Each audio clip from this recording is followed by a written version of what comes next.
ഈ മലബാർ പ്രദേശത്ത് എന്താണ് സംഭവിക്കുന്നത്? ഒരു താലിബാൻ ഭരണമാണോ? ഈ മതവുമായി ബന്ധപ്പെട്ട് പല പല പ്രശ്നങ്ങളാണ് ഉണ്ടാകുന്നത്. ഈ ഇടക്കാലത്ത് ഒരു പ്രശ്നമുണ്ടായിരുന്നു. ഈ വീട്ടിൽ പ്രസവിച്ചാൽ അവാർഡ്. ഇപ്പോൾ മറ്റൊരു വാർത്ത പുറത്തു വന്ന് ത്വരീഖത്ത് എന്തോ ഒരു സംഘടനയുണ്ട്. ആ സംഘടനയുമായി ബന്ധപ്പെട്ട് ഈ വിലക്കാണ് ചില കുടുംബങ്ങൾക്ക്. അവിടെ ചോദിക്കാനും പറയാനൊന്നും ആളില്ലേ? നമുക്ക് സംശയം തോന്നും, ഇത് ഇന്ത്യ മഹാരാജ്യമാണോ? നമ്മൾ വാഴ്ത്തിപ്പാടുന്ന ഭരണഘടനയ്ക്ക് കീഴിലാണോ? ആ താങ്ങും തണലും നമ്മളെ സംരക്ഷിക്കുന്നുണ്ടോ എന്നൊക്കെ സംശയം തോന്നും കേരളത്തിൽ നിന്ന് ഉയരുന്ന ചില സംഭവങ്ങൾ. നമ്മളെ ഇരട്ടച്ചങ്കൻ്റെ ഭാഷയിൽ കേരളം നമ്പർ 1 ആണ്. കേരളം മാതൃകയാണ്. കേരളം മാതൃകയാണ്. ഒരു കുടുംബത്തിന് ഒരു പ്രസ്ഥാനത്തിൽ നിന്ന് വിലക്കുണ്ടായതോടുകൂടി ആ കുടുംബാംഗങ്ങളെ ഊരുവിലക്കിയിരിക്കുകയാണ്. സാമുദായിക ഭ്രഷ്ട് ഈ കൽപ്പിച്ചിരിക്കുകയാണ്. ഇരട്ടച്ചങ്കന്റെ മരുമകന്റെ ജില്ലയും കൂടിയാണ്. അതെ, ഇത് ഇപ്പോൾ ഈ റിപ്പോർട്ട് ചെയ്യപ്പെട്ടിരിക്കുന്നത് മലപ്പുറം കോഴിക്കോട് ബോർഡർ, ഏതാണ്ട് കൊടുവള്ളി, കോഴിക്കോടുള്ള കൊടുവള്ളി എന്ന സ്ഥലത്തു നിന്നാണ് റിപ്പോർട്ട് ചെയ്യപ്പെട്ടിരിക്കുന്നത്. കൊടുവള്ളി പുത്തൻ വീട് എന്ന് പറയുന്ന സ്ഥലത്ത് ഒരു കൊരൂർ ത്വരീഖത്ത് എന്നൊരു പ്രസ്ഥാനമുണ്ടത്രേ. ഇതിൻ്റെ ഷാഹുൽ ഹമീദ് എന്നൊരാളാണ് ഇതിൻ്റെ ആത്മീയ ആചാര്യൻ. ഇവർക്ക് എന്ത് ആത്മീയതയാണ് എന്ന് എനിക്ക് മനസ്സിലാകുന്നില്ല. ആത്മീയത എന്ന് പറഞ്ഞാൽ എല്ലാറ്റിനെയും ഉൾക്കൊള്ളുന്നതും പ്രപഞ്ചത്തിൻ്റെ, നമ്മുടെ ഈ പ്രകൃതിയുടെ, മനുഷ്യൻ്റെ, ജീവജാലങ്ങളുടെ എല്ലാം അസ്തിത്വം തേടിയുള്ളൊരു യാത്രയാണ് ആത്മീയത എന്ന് പറയുന്നത്. ഇത് ദക്ഷബന്ധ ത്വരീഖത്ത് എന്നാണ് ഇത് അറിയപ്പെടുന്നത്. അതിൻ്റെ ഒരു ആത്മീയ ആചാര്യൻ, പ്രവാചകൻ എന്നറിയപ്പെടുന്ന ഷാഹുൽ ഹമീദാണ്. നമുക്കറിയാം, നമ്മളെല്ലാവരും കേട്ടിട്ടുള്ളത് ഇസ്ലാമിൻ്റെ പ്രവാചകൻ, ഇസ്ലാമിന് ഒരു പ്രവാചകനേ ഉള്ളൂ, അത് അന്ത്യപ്രവാചകൻ മുഹമ്മദ് നബിയാണ്. ഈ മുഹമ്മദ് നബിക്ക് ശേഷം മറ്റൊരു പ്രവാചകൻ ഉണ്ടായിട്ടില്ല. പിന്നെ ഇദ്ദേഹം എന്ത് പ്രവാചകനാണ്, ഏത് പ്രവാചകനാണെന്ന് നമുക്കറിയില്ല. എന്തായാലും വാർത്തകൾ ഇപ്പോൾ വളരെ വ്യാപകമായിട്ട് പ്രചരിക്കുന്നുണ്ട്. അതെന്താണ് ആ പ്രദേശങ്ങളിൽ ഇപ്പോൾ നിയമമൊന്നും പാലിക്കാൻ പാലകരൊന്നും ഇല്ലേ? അങ്ങനെയാണ്. ഈ വീട്ടിലെ പ്രസവം ഇതിനിടയ്ക്ക് തന്നെ ചികിത്സ അല്ലേ അതെ, നൽകുന്നില്ല? ഈ ഒരു കുട്ടി, മഞ്ഞപ്പിത്തം ബാധിച്ച ഒരു കുട്ടി പിന്നെ ഇതുപോലെ ചികിത്സ കിട്ടാതെ മരിച്ച സംഭവമുണ്ട്. അത് അമ്മയ്ക്കും അച്ഛനുമെതിരെ കേസെടുത്ത സംഭവമാണ്. അതും ഇതുപോലൊരു മുസ്ലിം കുടുംബത്തിലാണ്. അത് വളരെ ദാരുണമായ, മലപ്പുറത്താണ് ആ സംഭവം ഉണ്ടായത്. 1.5 വയസ്സുള്ള ഒരു കുട്ടി മഞ്ഞപ്പിത്തം ബാധിച്ച് ചികിത്സയായിട്ട് അതിനെ മഴ പെയ്തപ്പോൾ കൊണ്ട് നിർത്തുകയായിരുന്നു, മഴയത്ത് നിർത്തുകയായിരുന്നു എന്നൊക്കെയാണ് കേൾക്കുന്നത്. അങ്ങനെയൊന്നും സംഭവിക്കാതിരിക്കട്ടെ എന്ന് നമ്മൾ ആത്മാർത്ഥമായിട്ട് ആഗ്രഹിക്കുകയാണ്. ഇവിടെ ഇപ്പോൾ കൊണ്ടോട്ടി, പക്ഷെ അതൊന്നും ഒറ്റപ്പെട്ട സംഭവമല്ല. അതാണ് ഞാൻ പറഞ്ഞത്. ഇതൊക്കെ തുടർച്ചയായിട്ട് നടക്കണം. ഇതൊന്നും ഒറ്റപ്പെട്ട സംഭവമല്ല. ഇത് സംബന്ധിച്ച് കൊണ്ടോട്ടി, മഞ്ചേരി പോലീസ് സ്റ്റേഷനുകളിൽ പരാതി കൊടുത്തിട്ടുണ്ട്. അതായത് ഈ കൊടുവള്ളി പുത്തൻ വീട്ടിലെ കീഴ്ശ്ശേരി സ്വദേശികളായ പിന്നെ 3 പേരാണ്. ഷിബില, റുബ്ന, ഭർത്താവ് റിയാസ്. ഇവർ 3 പേരുമാണ് പരാതി കൊടുത്തിരിക്കുന്നത്. ഇവരുടെ മാതാപിതാക്കളെ കാണാമെന്ന്. ഇവരാണ് ഈ ദക്ഷബന്ധ ത്വരീഖത്തിൻ്റെ അതിൽ പെടുന്ന ആൾക്കാർ, ആ പ്രസ്ഥാനത്തിൽ പെടുന്നത്. ഈ പ്രസ്ഥാനത്തിന് കേരളത്തിൽ ഏതാണ്ട് 3000-ൽ താഴെ അനുയായികളെ ഉള്ളൂ, വിശ്വാസികളെ ഉള്ളൂ. അപ്പോൾ അങ്ങനെയുള്ള ഒരു ഇതിൽ ഇവർ ഈ കഴിഞ്ഞ 3 വർഷമായിട്ട് ഈ പ്രസ്ഥാനവുമായിട്ടുള്ള ബന്ധം ഉപേക്ഷിച്ച് കഴിയുകയാണ്. അതായത് ഇന്ത്യയിലെ നിയമങ്ങൾക്കോ ഇന്ത്യയിലെ ഭരണവ്യവസ്ഥയ്ക്കോ ഒന്നും ഒരു പ്രാധാന്യവുമില്ല. ഈ ഷാഹുൽ ഹമീദ് എന്ന് പറയുന്ന ഇതിൻ്റെ ആത്മീയ ആചാര്യൻ അല്ലെങ്കിൽ പ്രവാചകൻ പറയുന്നതാണ് നിയമം. ആ നിയമം അയാൾ പറയുന്നത് ഭരണഘടനയ്ക്ക് എതിരാണെങ്കിലും അത് പാലിച്ചു കൊള്ളണം. അയാൾ പറയുന്നത് ഇന്ത്യൻ പീനൽ കോഡിന്, CRPCക്ക്, ഇപ്പോൾ അതൊക്കെ ഭാരതീയ ന്യായ സംഹിത തുടങ്ങിയ വകുപ്പുകളാണ്, അതുപോലെയുള്ളതിന് എതിരാണെങ്കിൽ പോലും, അതായത് കുറ്റകൃത്യം ഇന്ത്യൻ നീതിന്യായ വ്യവസ്ഥ അനുസരിച്ച് കുറ്റകൃത്യങ്ങളുടെ ഗണത്തിൽപ്പെടാവുന്ന കാര്യങ്ങളാണെങ്കിൽ പോലും അത് ഈ ഷാഹുൽ ഹമീദ് പറഞ്ഞാൽ ഇവർ അനുസരിച്ചു കൊള്ളണം, അത് ചെയ്തിരിക്കണം. ഇതാണ് അവരുടെ പ്രസ്ഥാനത്തിൻ്റെ ആപ്തവാക്യം. അങ്ങനെയുള്ള അതിൽ നിന്ന് ഒരു കുടുംബത്തിലെ 3 പേർ, 2 സഹോദരിമാരും അതിലൊരാളുടെ ഭർത്താവും ഇത് വിട്ടുപോയി. അവർ തിരിച്ച് അവരുടെ ഈ കൊണ്ടോട്ടിയിലെ അവരുടെ മാതാപിതാക്കളെ കാണാൻ. എന്തായാലും ഇത്തരം സംഘടനകളും ഇത്തരം വ്യക്തികളും ലക്ഷ്യമിടുന്നതല്ലേ മലബാർ പ്രദേശത്ത് ഒരു ശരിയത്ത് നിയമം നടപ്പിലാക്കി? തീർച്ചയായിട്ടും അതിലേക്കുള്ള വഴിയാണ്. ഈ ത്വരീഖത്ത് പഠനത്തെക്കുറിച്ച് തന്നെ വിശദമായിട്ട് പറയേണ്ടതുണ്ട്. ഞാൻ അതിലേക്ക് വരാം. അപ്പോൾ ഇവർ മാതാപിതാക്കളെ കാണാൻ വന്നപ്പോൾ കാണാൻ സമ്മതിക്കില്ല. പ്രദേശത്തുള്ള മറ്റ് വിശ്വാസികൾ, ഇവരുടെ കൂട്ടത്തിലുള്ളവർ വരികയും ഇവരെ ഉപദ്രവിക്കുക, അടിച്ചോടിക്കുകയും ചെയ്തു. ഇത് സംബന്ധിച്ച് കൊണ്ടോട്ടി DYSPക്ക് അവർ പരാതി കൊടുത്തിരിക്കുകയാണ്.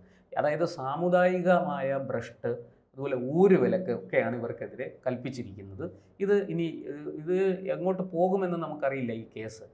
ഈ ത്വരീഖത്ത് പഠനം കൊണ്ട് ഉദ്ദേശിക്കുന്നത് സൂഫിസത്തിലേക്കുള്ള ഈ ഇസ്ലാമിക സന്യാസം എന്ന് വേണമെങ്കിൽ നമുക്ക് പറയാം. അങ്ങനെയുള്ളൊരു പഠനത്തിന് വേണ്ടുന്നതാണ് ഈ ത്വരീഖത്ത് എന്നുള്ളത്. നമുക്കറിയാം, പിന്നെ കേരളത്തിൽ നിന്ന് ഇപ്പോൾ നിമിഷ ഫാത്തിമ അഫ്ഗാൻ ജയിലിൽ കഴിയുന്ന, അതുപോലെ നിമിഷയോടൊപ്പം നാടുവിട്ട സുഹൃത്തുക്കൾ, ഇവരുടെ ഭർത്താക്കന്മാർ ഒക്കെ ഇപ്പോൾ അഫ്ഗാൻ ജയിലിലുണ്ട്. ചിലരൊക്കെ വെടിയേറ്റ് മരിച്ചു. ഈ നിമിഷ പ്രസവിച്ചൊരു കുഞ്ഞുമുണ്ട്. പക്ഷേ അത് അഫ്ഗാൻ ജയിലിലാണ് ഇപ്പോൾ കഴിയുന്നത്, അമ്മയും കുഞ്ഞും. ഇവർ ഈ ത്വരീഖത്ത് പഠനത്തിലൂടെയാണ് അങ്ങോട്ടേക്ക് പോയത്. ഈ ത്വരീഖത്ത് പഠനത്തെക്കുറിച്ച് നമ്മുടെ ചാനൽ ചർച്ചയിൽ ഒരു പ്രസിദ്ധ ഇസ്ലാമിക പണ്ഡിതൻ പറയുന്നത് കേട്ടു. അത് പ്രവാചകനെ പോലെ മരുഭൂമിയിൽ ആടിനെ മേച്ച് ജീവിക്കാൻ താല്പര്യപ്പെട്ടാണ് അവർ പോയതെന്ന്. ഇത് നല്ല ആടുമേക്കലാണ്. അവർ അവിടെ മേച്ചത് ആടല്ല, മറിച്ച് ഈ പറയുന്നത് പോലെ ISIS ചേർന്ന് അമേരിക്കയ്ക്കെതിരെ യുദ്ധം ചെയ്യാൻ വേണ്ടി കാലിഫേറ്റിൽ ചേരാനാണ് അവർ പോയതെന്ന് അന്വേഷണ ഉദ്യോഗസ്ഥർ പറയുന്നു. നമുക്ക് അറിയില്ല ഇതിൽ എന്തൊക്കെയാണ് സംഭവിക്കുന്നതെന്ന്. പക്ഷെ അവരും ത്വരീഖത്ത് പഠനത്തിലൂടെയാണ് അവിടെ എത്തിയത്. അപ്പോൾ ഇവർ എന്ത് ആധ്യാത്മികതയാണ് ഇതിൽ പഠിപ്പിക്കുന്നതെന്ന് നമുക്ക് സംശയം ഉയരുന്നുണ്ട്. അതുപോലെ തന്നെ പണ്ട് കാശ്മീരിൽ വെടിയേറ്റ് മരിച്ച 4 ചെറുപ്പക്കാർ സൈന്യത്തിൻ്റെ കണ്ണു വെട്ടിച്ച് പാകിസ്ഥാനിൽ പോയി പരിശീലനം നേടാൻ പോയവരാണ്.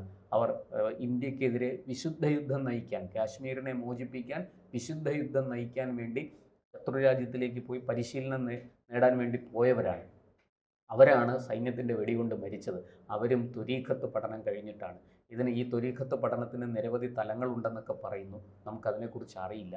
ഈ ത്വരീഖത്ത്, നമ്മൾ മനസ്സിലാക്കുന്ന ത്വരീഖത്ത് സൂഫിസത്തിലേക്കുള്ള ഒരു ഇസ്ലാമിക സന്യാസത്തിലേക്കുള്ള ആധ്യാത്മികതയിലേക്കുള്ള ഒരു പഠനമാണ്.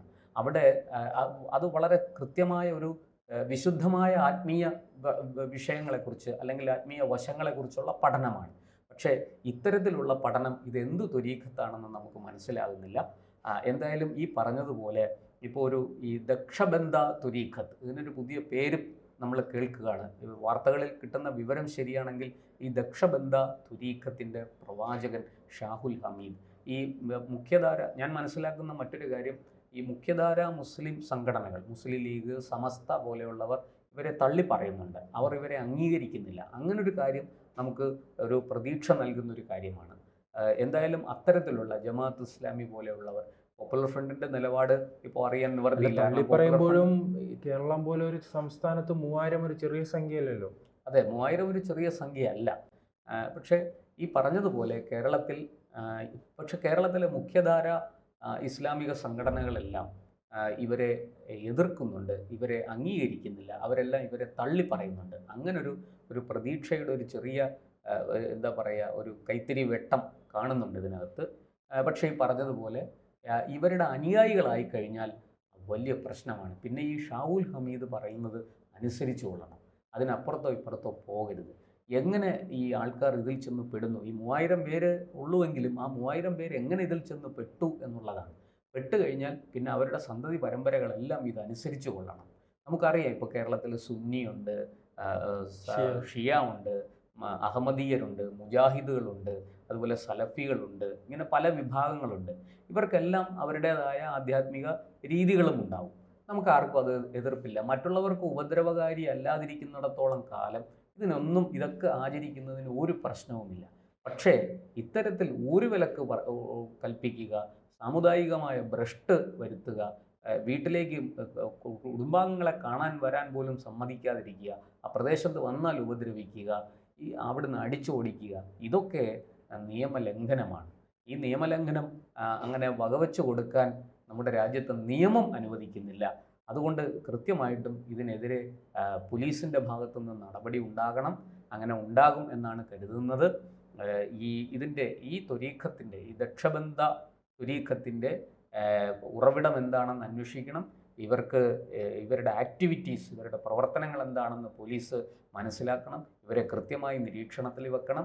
ജാഗ്രതയോടുകൂടി ഇവരെ സൂക്ഷ്മമായി നിരീക്ഷണത്തിൽ വെച്ച് മാത്രമേ മുന്നോട്ട് പോകാവൂ. കാരണം ഇത്തരം ആൾക്കാർ നാളെ എന്ത് കുഴപ്പം നമ്മുടെ രാജ്യത്ത് ഉണ്ടാക്കാനും അവർക്ക് സാധിക്കും.